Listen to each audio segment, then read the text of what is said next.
Hello friends, welcome to study with competitive guider. Competitive guider channel में आपका स्वागत करते हैं। इस चैनल के माध्यम से हम लोग देखने वाले हिंदी भाषा एवं साहित्य का वस्तुनिष्ठ इतिहास, जो सरस्वती पांडे और गोविंद पांडे जी के पुस्तक लिखी गई उनके द्वारा। तो हम लोग इस सीरीज में धीमे धीमे आगे बढ़ते हुए आज हम लोग 6वें वीडियो पे पहुंच चुके हैं। अगर आप लोग अभी से पहले 5 वीडियो को नहीं देखें तो प्लीज़ चैनल के प्लेलिस्ट पे जाएं और वे सभी वीडियो को देखें। तो चलिए आज हम लोग 6वें वीडियो की शुरुआत करते हैं, स्टार्ट करते हैं आज का 6वां वीडियो। तो देखिए आपके सामने ये रहा 6वां वीडियो के कुछ इंट्रोडक्शन। आज हम लोग देखने वाले हैं सगुन धारा को। सगुन धारा को, सगुन भक्ति उद्भव एवं विकास इसका पॉइंट्स है। तो देखिए यहाँ से कहता है कि आचार्य रामचंद्र शुक्ल के अनुसार श्रद्धा और प्रेम के योग का नाम भक्ति है। भक्ति साहित्य में, यहाँ से हम लोग बढ़ रहे हैं, भक्ति साहित्य में प्रस्थान त्रयी, उपनिषद, गीता तथा ब्रह्म सूत्र को कहा गया है। नारद भक्ति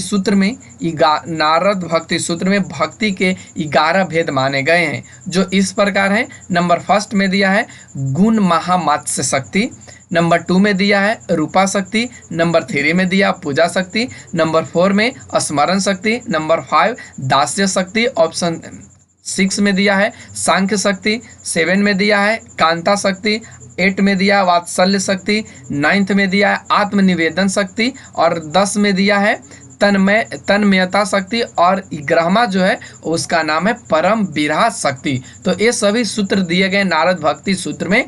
अगला पॉइंट्स देखें तो यहाँ से अगला पॉइंट्स देखिए, कहता है कि भागवत पुराण में नवधा भक्ति का उल्लेख है। भागवत पुराण में नवधा भक्ति का उल्लेख है जो निम्नलिखित है। नंबर 1 में नवधा कहें तो यहाँ से 9 की बात कर रहा है। तो नंबर 1 में दिया श्रवण, नंबर 2 में दिया कीर्तन, नंबर 3 में दिया स्मरण, नंबर 4 में दिया पाद सेवन, नंबर 5 में दिया अर्चन, नंबर 6 में दिया वंदन, ऑप्शन 7 में दिया देखिए यहाँ से 10, 8 में दिया संख्य और 9 में दिया है आत्मनिवेदन। आगे की ओर बढ़े तो देखिए यहाँ से कहता है कि वैष्णव धर्म में सर्वप्रथम भागवत धर्म आता है। भागवत धर्म के बाद क्रमशः सातवत पंचरात्र तथा नारायणी धर्म का उदय होता है। सातवत धर्म के प्रवर्तक, आप इसको नोट कर लेंगे, सातवत धर्म के प्रवर्तक वासुदेव माने जाते हैं। पांच रात में रात्र का अर्थ ज्ञान है, आप इसको नोट कर लेंगे। 5 रात में रात्र का जो शब्द है उसका अर्थ क्या है, तो अर्थ ज्ञान है। परम तत्व मुक्ति देखिए यहाँ से परम तत्व मुक्ति, भुक्ति योग तथा विषय संसार, इन पंच जो विद्या ज्ञान वचन को पंचरात धर्म कहते हैं। आप याद रखेंगे इसको, पंचरात धर्म इसको कहते हैं। चलिए आगे की ओर बढ़िए तो देखिए यहाँ से कहता है कि वैष्णव भक्ति, देखिए यहाँ से वैष्णव भक्ति का उदय दक्षिण भारत में हुआ। दक्षिण भारत से ही सगुन भक्ति की उत्पत्ति स्वीकार की जाती है। वैष्णव भक्ति का आधार ग्रंथ भागवत महापुराण माना जाता है। वैष्णव भक्ति का जो आधार ग्रंथ माना जाता है वह भागवत महापुराण माना जाता है। वैष्णव भक्ति के आदि आचार्य रामानुजाचार्य माने जाते हैं, आप इसको नोट कर लेंगे। वैष्णव भक्ति के आदि आचार्य रामानुजाचार्य माने जाते हैं। वैष्णव भक्ति के संप्रदाय आचार्य दर्शन कुछ निम्नलिखित है, जो आपके सामने इस प्रकार दिया गया है। देखिए यहाँ से संप्रदाय को यह संबोधित कर रहा है, यह प्रवर्तक, इनके जन्म और मृत्यु, यह गुरु, दर्शन और जन्म स्थान। यहाँ से देखिए यह श्री संप्रदाय के जो प्रवर्तक हुए वो श्री रामानुजाचार्य जी हुए, जिनकी जन्म की बात करें तो 1016 और मृत्यु इनकी हुई 1127। यह गुरु थे यादव प्रकाश के। उसके बाद इन्होंने दर्शन में देखिए विशिष्टा द्वैतवाद का इन्होंने दर्शन दिया। उसके बाद इनका जो जन्म स्थान कांचीपुरम है और इनका आगे की बात करें तो ब्रह्मा संप्रदाय, जिनके प्रवर्तक माधवाचार्य माने जाते हैं, जो इनका जन्म 1199, लेकिन इनकी मृत्यु की बात नहीं यहाँ पे बताया गया है और इनका जो गुरु ये भी नहीं यहाँ पे बताया गया है। यहाँ पे दर्शन द्वैतवाद और बेलीग्राम इनका जन्म स्थान। फिर अगला रुद्र संप्रदाय के जो प्रवर्तक हैं उनका नाम है विष्णु स्वामी। 1300 ईस्वी में यह जो दर्शन दिए शुद्ध द्वैतवाद के इन्होंने दिया है और इसके बाद जन्म स्थान इनका पता नहीं। फिर उसका सनकादि की बात करें तो सनकादि संप्रदाय के जो प्रवर्तक हुए उनका नाम है निम्बकाचार्य और उसका जो जन्म उनका हुआ है वह 1114, मृत्यु उनका 1162। यह उनके गुरु नारद मुनि है। उनके बाद ये द्वैतवाद का इन्होंने दर्शन दिया। उसके बाद निम्बापुर बेल्लरी जिला इनका जन्म स्थान देखा जाता है। आगे हम लोग देखें तो अगला हम लोग देखने वाले हैं रुद्र। रुद्र संप्रदाय के जो प्रवर्तक माने जाते हैं उनका नाम है बल्लभाचार्य, जिनका जन्म 1478 और मृत्यु 1530। इनके जो गुरु है वह विष्णु स्वामी हैं और ये शुद्ध द्वैतवाद, इन्होंने शुद्ध द्वैतवाद का जो दर्शन दिया। उसके बाद इनका जो जन्म की बात करें तो ये चंपारण रायपुर जिला।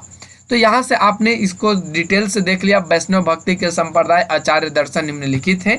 तो यहाँ से आप इसको याद रखेंगे। देखिए यहाँ से आप कौन कौन से पॉइंट्स को आप याद रखेंगे। यहाँ से जो आपका पॉइंट रखने वाला, जो याद करने वाला जो पॉइंट है, वहाँ से सिर्फ आप खाली ये पॉइंट्स याद रखेंगे कि संप्रदाय कौन, अप्रवर्तक कौन, ठीक है ना।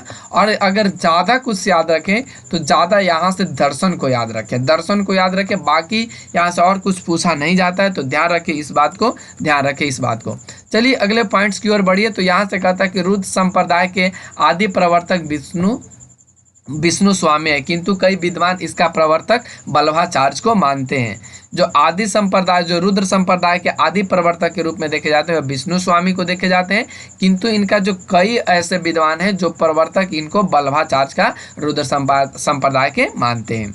दक्षिण भारत के वैष्णव भक्तों को अलवार कहते हैं। आप इसको नोट कर लेंगे, आप इसको नोट कर लेंगे कि दक्षिण भारत के वैष्णव भक्तों को अलवार कहते हैं।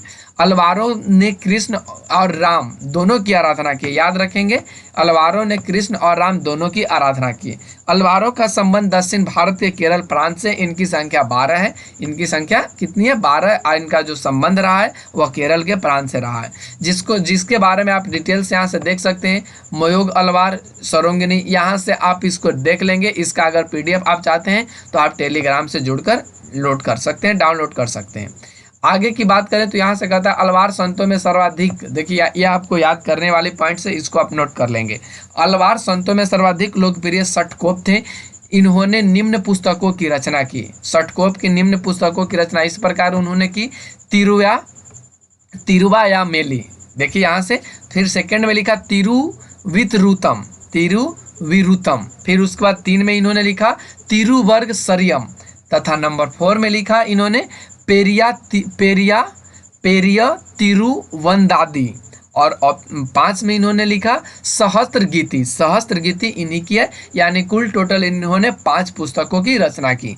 चलिए अगले पॉइंट्स की ओर बढ़िए। तो यहाँ कहते हैं 7वें अलवार संत केरल के चेरवंशी राजा कुलशेखर ने पेरुमाल तिरुभोवी नामक ग्रंथ की रचना की। 7वें अलवार संत केरल के जो चेरवंशी राजा कुलशेखर ने पेरुमाल तिरुभोवी नामक ग्रंथ की रचना की। अलवार संतों के लोक प्रचलित 4000 पदों को, देखिए यहाँ से बढ़ रहे हैं, अलवार संतों के लोक प्रचलित 4000 पदों को नलियार दिव्य प्रबंधम शीर्षक से 4 भागों में रंगनाथ मुनि या रघुनाथाचार्य ने संकलित किया है। आप याद रखेंगे अलवार संतों के बारे में, नलियार दिव्य प्रबंधम शीर्षक से 4 ग्रंथों में या 4 भागों में रंगनाथ मुनि या रघुनाथाचार्य ने संकलित किया है। आगे बढ़िए। तो यहाँ से कहता है कि रघुनाथाचार्य या रंगनाथ मुनि को श्री संप्रदाय का प्रथम आचार्य माना जाता है। आप इसको नोट कर लेंगे, VVI पॉइंट है। इनका जो जन्म देखा जाता है तो 824 तथा इनका मृत्यु 924 में हुआ। रंगनाथ मुनि ने, देखिए यहाँ से, रंगनाथ मुनि ने न्याय तत्व नामक एक दर्शन ग्रंथ संस्कृत में लिखा। जो रंगनाथ मुनि न्याय तत्व नामक एक दार्शनिक ग्रंथ संस्कृत में इन्होंने लिखा। श्री संप्रदाय के प्रवर्तक रामानुजाचार्य के पूर्ववर्ती आचार्य कालक्रम निम्नलिखित है। यानी श्री संप्रदाय के जो प्रवर्तक रामानुजाचार्य के पहले की बात करें तो उन सभी का कालक्रम इस प्रकार है। सबसे यहाँ से देखिए रंगनाथ मुनि, उसके बाद आ जाते हैं पुंडरीकाक्ष, उसके बाद राममिश्र, और उसके बाद यमुनाचार्य, उसके बाद रामानुजाचार्य। तो इस तरह से इनका क्रम है।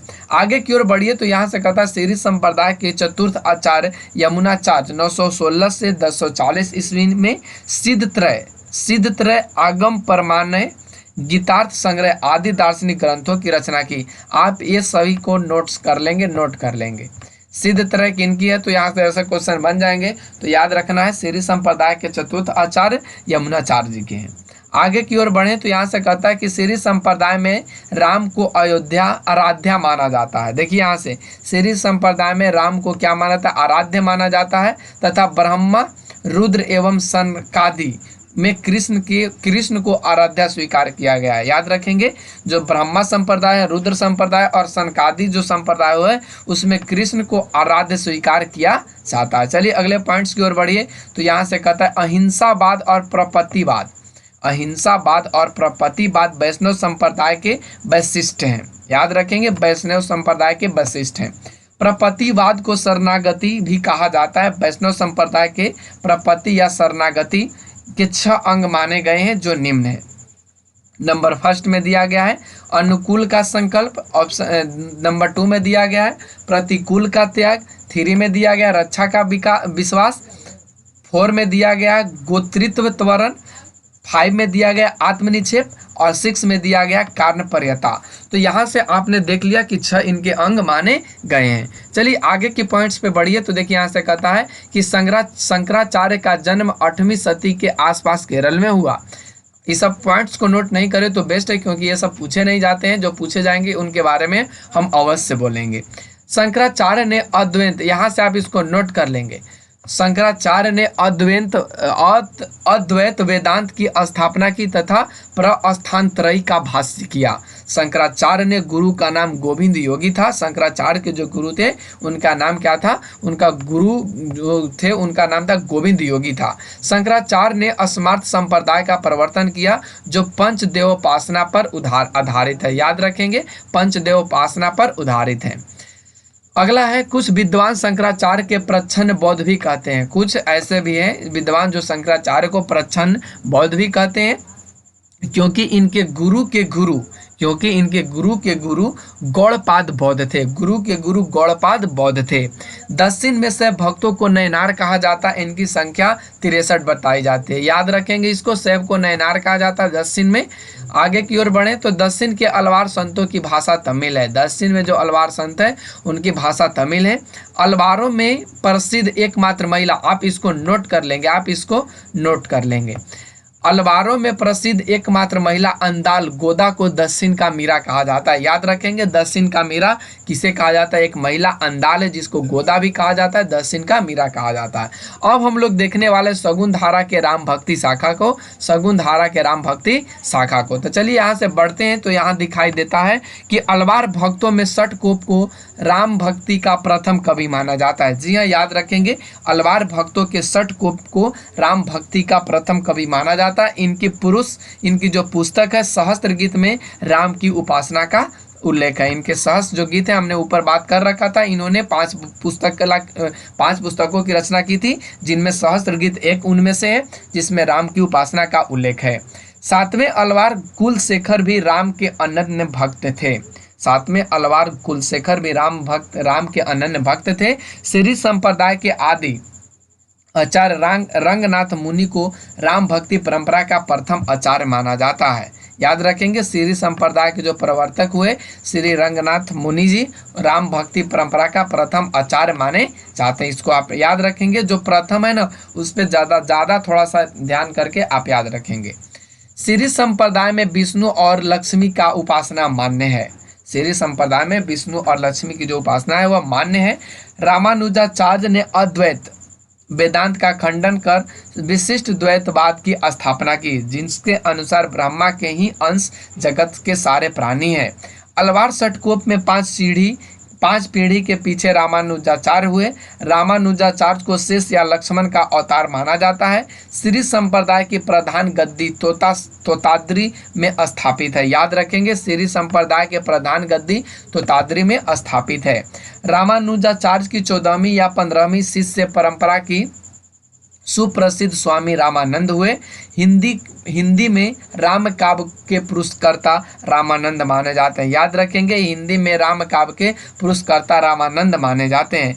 हजारे प्रसाद द्विवेदी ने लिखा है मध्य युग की समग्र स्वाधीन चिंता के गुरु रामानंद। आप ये पॉइंट्स को याद रखेंगे, ये सीधे पूछ लिया जाता है एग्जाम में कि हजारे प्रसाद ने रामानंद के बारे में क्या लिखा है। तो याद रखेंगे कि मध्य युग की समग्र स्वाधीन चिंता के गुरु कहा है रामानंद क्यों। आगे पॉइंट्स बढ़िए तो यहाँ कहते हैं रामानंद के गुरु का नाम राघवानंद था। ये सभी आप याद ना ये सभी को आप नोट ना करें, सिर्फ याद रखें। हजारी प्रसाद द्विवेदी ने रामानंद को आकाश धर्मा गुरु कहा है, आप इसको नोट करके याद रखें ताकि याद रहे आपको कि हजारी प्रसाद द्विवेदी ने रामानंद को आकाश धर्मा गुरु कहा है। राघवानंद ने उत्तर भारत में राम भक्ति का प्रवर्तन किया, परंतु इसे प्रतिष्ठित और प्रसारित रामानंद ने किया। रामानंद 14वीं सदी में वर्तमान थे। इनके प्रमुख रचित ग्रंथ इस प्रकार हैं, देखिए यहाँ से आप इनके रचित कुछ ग्रंथ हैं जिसमें वैष्णव मताब्ज इन्हीं की, वैष्णव मताब्ज भास्कर इन्हीं की है। फिर उसका श्री रामार्चन पद्धति है, योग चिंतामणि, राम रक्षा स्तोत्र, फिर आनंद भास इन्हीं की है। यानी कुल टोटल यहाँ पे 5 आप देख रहे हैं।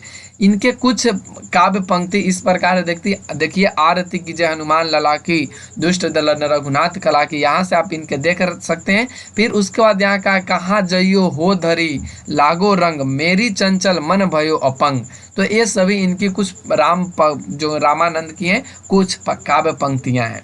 चलिए आगे की ओर बढ़िए तो यहाँ से कहता है रामानंद ने रामावत संप्रदाय की स्थापना की, याद रखेंगे। इस संप्रदाय के लोग बैरागी के नाम से प्रसिद्ध है। इसके बारे में आप तो याद ही रखेंगे कि बैरागी के नाम से कौन से संप्रदाय के हैं, तो ये रामावत संप्रदाय के लोग हैं। आगे बढ़िए तो रामानंद कृत वैष्णव मताब्ज भास्कर में उनके शिष्य सुरसुरानंद ने 9 प्रश्न किए हैं। सुरसुरानंद ने 9 प्रश्न किए हैं जिनके उत्तर में राम तारक मंत्र की विस्तृत व्याख्या, अहिंसा का महत्व इत्यादि विषय है। आगे बढ़िए तो यहाँ से कहता है रामानंद के 12 शिष्य थे। आचार्य शुक्ल, हजारी प्रसाद द्विवेदी एवं राम कुमार वर्मा के अनुसार निम्नलिखित हैं। हजारी प्रसाद द्विवेदी और आचार्य रामचंद्र शुक्ल और राम कुमार वर्मा के अनुसार जो रामानंद के 12 शिष्य हैं जो आपके सामने इस प्रकार हैं। देखिए यहाँ से ये रामचंद्र शुक्ल मानते हैं, ये हजारी प्रसाद द्विवेदी जी मानते हैं और ये राम कुमार वर्मा जी मानते हैं। देखिए इनमें अनंतानंद मानते हैं रामचंद्र शुक्ल, सुखानंद मानते हैं, सुरसुरानंद, नरहयानंद, भावानंद, पीपा, कबीरदास, सेन, धन्ना, ये सभी रामचंद्र शुक्ल मानते हैं। हजारी प्रसाद आसानंद, सुखानंद, फिर उसके बाद इन्होंने जो माना है परमानंद, सुरसुरानंद, भावानंद, पीपा जो राजपूत हैं, फिर उसके बाद कबीर जो जुलाहा है, सेना जो नाई है, धन्ना जो जाट है। उसके बाद राम कुमार वर्मा अनंतानंद को मानते हैं, सुखानंद को मानते हैं, सुरेश्वरानंद को मानते हैं, नरहरियानंद को मानते हैं, भावानंद को मानते हैं, योगानंद को मानते हैं, पीपा को, कबीर को और सेन को ये मानते हैं। तो यहाँ से आपने देखा कि जो इनके रामानंद के जो शिष्य थे 12 वो इस प्रकार थे, 3 आचार्यों के द्वारा, 3 लोगों के मत के द्वारा। चलिए आगे बढ़िए तो यहाँ से रैदास भी इन्हीं की है, पद्मावती इन्हीं के शिष्य माने जाते हैं। रैदास जो चमार जाति, महानंद, उसके बाद श्री आनंद, धन्ना, रैदास और पद्मावती। यहाँ से आपको बता दें इधर के जो पॉइंट्स है वे कौन है, तो ये हैं राम कुमार वर्मा जी। बीच का जो पॉइंट है वे हजारी प्रसाद द्विवेदी जी हैं और ये जो पॉइंट आपको दिखाई दे रहा है ये कौन है, तो ये श्री रामचंद्र शुक्ल जी हैं। आगे की ओर बढ़िए तो यहाँ से देखिए कहता है कि अनंतानंद के शिष्य कृष्ण दास पहाड़ी सर्वप्रथम गलता अजमेर में रामानंद संप्रदाय के गद्दी की स्थापना की, याद रखेंगे। रामानंद संप्रदाय की गद्दी की स्थापना कृष्णदास पहाड़ी ने किया था। आगे बढ़िए तो यहाँ से कहता है रामनंदी संप्रदाय में गलता को उत्तर भारत का उत्तर तोतादरी कहा जाता है, याद रखेंगे। गलता को उत्तर भारत का तोतादरी कहा जाता है। गलता में पहले नाथपंथी योगियों का अधिकार था। अजमेर में के राजा पृथ्वीराज पहाड़ी जी के शिष्य बने। पहाड़ी जी के 2 प्रसिद्ध शिष्य हुए, एक अग्रदास और एक किल्लदास, याद रखेंगे। ये पहाड़ी जी के शिष्य हुए किल्लदास और अग्रदास। किल्लदास ने राम भक्ति में योगाभ्यास का मेल कर एक तपसी शाखा की स्थापना की, याद रखेंगे। योगाभ्यास कर मेल करके उसका तपसी शाखा की इसने स्थापना की किल्लदास ने। किल्लदास के शिष्य द्वारकादास हैं, देखिए यहाँ से द्वारकादास हैं। इसके संबंध में नाभादास ने भक्तमाल में लिखा है। इनके संबंध में भक्तमाल में नाभादास कुछ लिखे हैं, देखिए यहाँ से अष्टांग जोग, देखिए यहाँ से अष्टांग जोग तन त्यागियो द्वारकानंद दास जाने दुनी। आप इसको याद रखेंगे, यह सीधे पूछ लिया जाएगा कि अष्टांग जोग तन त्यागियो द्वारका दास जने दुनी, यह किनकी कथन है या यह किसके से संबंधित है, तो याद रखेंगे आप। अग्रदास ने राम भक्ति परंपरा में रसिक भाव का समावेश कर रसिक संप्रदाय की स्थापना की। याद रखेंगे, बहुत इंपॉर्टेंट पॉइंट्स है कि रसिक संप्रदाय का प्रवर्तक किसे माना जाता है, तो याद रखेंगे यह स्थापना किन्हें कौन किए हैं, तो यहाँ से आपको याद रखना है अग्रदास जी। रसिक संप्रदाय के 3 प्रमुख कवि आपके सामने इस प्रकार हैं, बाल कृष्ण बाल अली। देखिए यहाँ से रसिक संप्रदाय के 3 प्रमुख कवि हैं, राम शरण प्रेमकली, प्रयागदास, फिर वहाँ यहाँ से देखिए रसमाला, फिर उसके बाद राम गुलाम द्विवेदी, रीवा नरेश, महाराज रघुराज सिंह। तो ये सभी रसिक संप्रदाय के प्रमुख कवि माने जाते हैं। अग्रदास ने अपनी गद्दी जयपुर के पास रहवास में स्थापित किया। रसिक संप्रदाय में इन्हें अग्र अली भी कहा जाता है। अग्र अली किन्हें कहा जाता है, तो ये अग्रदास जी को कहा जाता है। अग्रदास द्वारा रचित प्रमुख ग्रंथ कुछ इस प्रकार निम्नलिखित आपके सामने दिया गया है। हितोपदेश उपखाना बावनी, याद रखेंगे हितोपदेश उपखाना बावनी।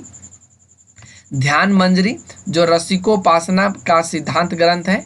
उसके बाद राम ध्यान मंजरी। उसके बाद कुंडलिया जो नीति परक है। उसके बाद अष्टयाम या रामा अष्टयाम जो संस्कृत भाषा में रचित सीता बल्लभ राम की दैनिक लीला का चित्रण है, इसमें किया गया। आगे की ओर बढ़े तो यहाँ से कहता है कि अग्रदास के शिष्य नावादास जी माने जाते हैं। अग्रदास के जो शिष्य हैं किन्हें माने जाते हैं, नावादास को माने जाते हैं। विष्णुदास ग्वालियर नरेश, देखिए यहाँ से विष्णुदास ग्वालियर नरेश डुंगरेंद्र के राजकवि थे। इनके द्वारा लिखे ग्रंथ निम्नलिखित इस प्रकार है। महाभारत कथा इन्हीं के द्वारा विष्णुदास के द्वारा लिखा गया है। रुक्मणी मंत्र इन्हीं के द्वारा, स्वर्गारोहण इन्हीं के, रामायण कथा ये विष्णुदास के द्वारा लिखा गया। चलिए अगले पॉइंट्स की ओर बढ़िए तो यहाँ से कहता है कि विष्णुदास कृत रामायण कथा राम कथा संबंधी हिंदी का प्रथम प्रबंध काव्य है। आप याद रखेंगे, यहाँ से आप याद रखेंगे इस जगह से कि विष्णुदास कृत रामायण कथा राम कथा पद्धति या संबंधी हिंदी का प्रथम प्रबंध काव्य है। ईश्वर दास ने सत्यवती कथा 1501 में भरत मिलाप और अंगद पैच नामक ग्रंथों की रचना की। आप याद रखेंगे यहाँ से ईश्वर दास ने सत्यवती कथा 1501 में और भरत मिलाप और अंगद्वेज नामक ग्रंथ की रचना की ईश्वर दास जी ने। यह पूछ लिया जाता है कि सत्यवती कथा किनकी कृति है, तो याद रखेंगे ईश्वर दास की। अगला पॉइंट है कि गोस्वामी तुलसीदास राम भक्ति शाखा के प्रतिनिधि कवि हैं। याद रखेंगे प्रतिनिधि कवि किन्हें कहा जाता है, तो गोस्वामी तुलसीदास जी को। इनका सामान्य विवरण कुछ इस प्रकार है। इनका जो जन्म होता है 1532, मृत्यु 1623। इनके माता का नाम आत्माराम दुबे हुलसी, पत्नी रत्नावली, दीक्षा जो गुरु हुए नरहयानंद हुए, शिक्षा गुरु शेष सनातन हुए। अब यहाँ से हम लोग देखेंगे तुलसीदास के जन्म स्थल के विषय में मतभेद जो इस प्रकार हैं। सुकरखेत सोरो जिला एटा, यहाँ से इतने लोग मानते हैं। देखिए यहाँ से आप इसको पढ़ लेंगे। फिर आगे बढ़िए तो यहाँ से कहता है राजापुर जिला बांदा मानते हैं कुछ लोग, जो इस प्रकार है बेनी माधव से लेकर आचार्य रामचंद्र शुक्ल तक। चलिए अगले पॉइंट्स की ओर बढ़िए तो यहाँ से कहता है आचार्य रामचंद्र शुक्ल तुलसीदास को अस्मार्थ वैष्णव मानते हैं। याद रखेंगे अस्मार्थ वैष्णव मानते हैं। देखिए यहाँ से आचार्य रामचंद्र जी के बारे में, नागेंद्र जी के बारे में, ये सभी जी के बारे में आए तो आप उसको रटने की कोशिश करिएगा, क्योंकि उस समय इन लोगों से ज़्यादा कोई साहित्यकार नहीं हो पाए थे या इनको जो वैल्यू थी वह उन सबों से ज़्यादा थी। तो चलिए आगे की ओर बढ़ते हैं। यहाँ से कहता है कि आचार्य शुक्ल के अनुसार हिंदी का प्रौढ़ता के युग का आरंभ गोस्वामी तुलसीदास के द्वारा किया जाता है या द्वारा हुआ है। तुलसीदास के महत्व के संबंध में निम्नलिखित कुछ लोग इस प्रकार उन्हें कहा है। देखिए उनमें नाभादास जी कहते हैं किन्हें, तो तुलसीदास जी को कलिकाल का वाल्मीकि किन्हें कहा गया है, तो नाभादास को। अस्मित की बात करें तो ये मुगल काल का सबसे महान व्यक्ति इन्हें माना गया। मुगल काल का सबसे महान व्यक्ति गिरियर्सन, इन्होंने बुद्ध देव के बाद सबसे बड़ा लोकनायक इन्हें माना है। उसके बाद मधुसूदन सरस्वती की बात करें तो आनंद कानने कसी, यहाँ से आप पढ़ लीजिएगा, कसी चंग डंग मस्त तुलसी तरु, कविता मंजरी असस्य राम ब्रह्म सुसीता भूषिता। तो ये जो लिखे मधुसूदन, तो यहाँ से आपके लिए यही 3 पॉइंट्स था बहुत महत्वपूर्ण जो हमने ऊपर बात किया, नाबादास, स्मिथ और गिरियर्सन। यहाँ से हजारी प्रसाद द्विवेदी कहते हैं कि भारत का लोकनायक वही हो सकता है जो समन्वय करने का अपार धैर्य लेकर आया हो। भारतवर्ष में लोकनायक वही हो सकता है जो समन्वय करने का अपार धैर्य लेके आया हो। रामविलास शर्मा जातीय कवि हैं जो अमृतलाल नागर मानक का हंस। रामविलास शर्मा तुलसीदास जी को जातीय कवि मानते हैं, अमृतलाल नागर जी ने मानस का हंस। याद रखेंगे मानस का हंस कई बार पूछा जा चुका है। चलिए आगे बढ़िए, तो यहाँ से कहता है गोस्वामी तुलसीदास रामानुजाचार्य के श्री संप्रदाय और विशिष्ट द्वैतवाद से प्रभावित है। इनकी भक्ति भावना दास से भाव की थी। आप याद रखेंगे जो गोस्वामी तुलसीदास की जो भाव थी वह दास से भाव थी। याद रखेंगे दास भाव बहुत बार पूछा जा चुका है। गोस्वामी तुलसीदास की गुरु परंपरा का इस प्रकार है, जिसमें राघवानंद पहले पे पोजीशन पे, देखिए यहाँ से पहले पोजीशन रामानंद, फिर अनंतावाद, नरहरियाबंद, नरसिंहदास जिसको कहा जाता है नरहयानंद को, फिर उसके बाद तुलसीदास, देखिए यहाँ से तुलसीदास। रत्नावली के निम्न कथन पर तुलसीदास ने बैराग धारण किया, जिसमें लाज न लगत आपको दैरे आयु साथ, धिक धिक ऐसे प्रेम को कहाँ कहो मैं नाथ, अस्थि चर्म मैं देह मम तामे जैसे प्रेत, तैसी जो श्री राम मम होती न तो भवभीत। तो ये उनके कुछ पंक्ति हैं उनके बैराग भावना की। आगे की ओर बढ़े तो यहाँ से कहता है गोस्वामी तुलसीदास के स्नेही मित्रों ने नवाब अब्दुल रहीम खनखाना, महाराज मानसिंह, नाबादास, मधुसूदन सरस्वती और टोडरमल का प्रसिद्ध हैं। याद रखेंगे इनके जो स्नेही मित्र हैं, तो इस प्रकार इनके स्नेही मित्र हैं। चलिए अगले पॉइंट्स के बढ़िए, तो कहता कि टोडर की मृत्यु पर तुलसीदास ने कई दोहे लिखे थे जो इस प्रकार है। चार गांव को ठाकुरो, मन को महादेव, तुलसी या कलिकाल के अथय टोडर द्वीप, राम धाम टोडर गए तुलसी भय असोच, जियबो गीत पू नित बिनु यह जनी संकोच। तो इनके कुछ दोहे इस प्रकार हैं। फिर उसके बाद इन्होंने रहीम दास ने तुलसीदास के संदर्भ में कुछ दोहा रहीम दास जी यहाँ लिखे, ऊपर टोडर जी ने लिखा।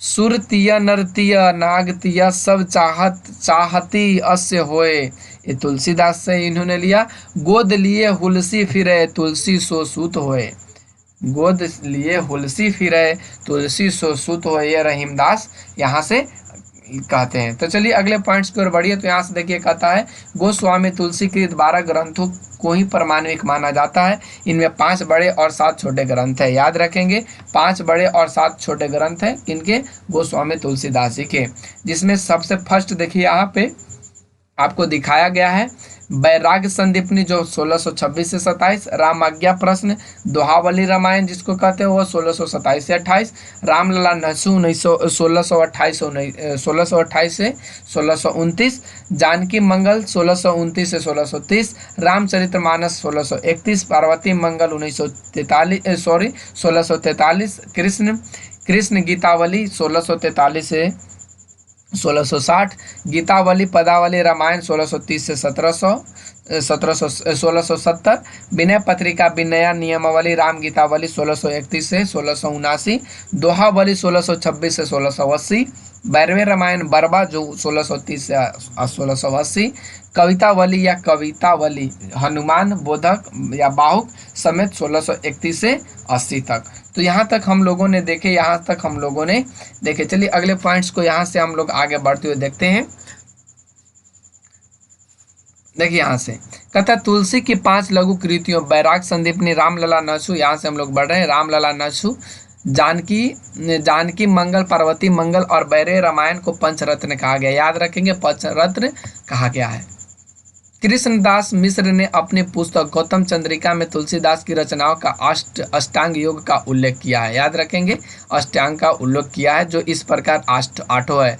देखिए यहाँ से राम गीतावली, पदावली, कृष्ण गीतावली, भैरवे रामायण, दोहावली, सगुन माला, फिर उसके बाद यहाँ से देखें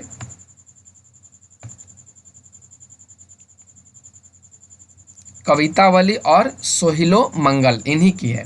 तो यहाँ तक हम लोगों ने देखा, इसके बाद हम लोग अगले वीडियो में देखेंगे। तो आज के लिए इतना ही, फिर अगले वीडियो में आपसे मिलते हैं। क्यों ऐसा बोल रहे हैं? क्योंकि यह जो सेशन हो जाएगा थोड़ा लॉन्ग हो जाएगा, जिससे आप लोगों का मन नहीं लगेगा और आप डिमोटिवेट हो जाएंगे। तो आज के लिए बस इतना ही। Thanks for watching, take care, bye bye. फिर मिलते हैं अगले वीडियो में, तब तक के लिए नमस्कार।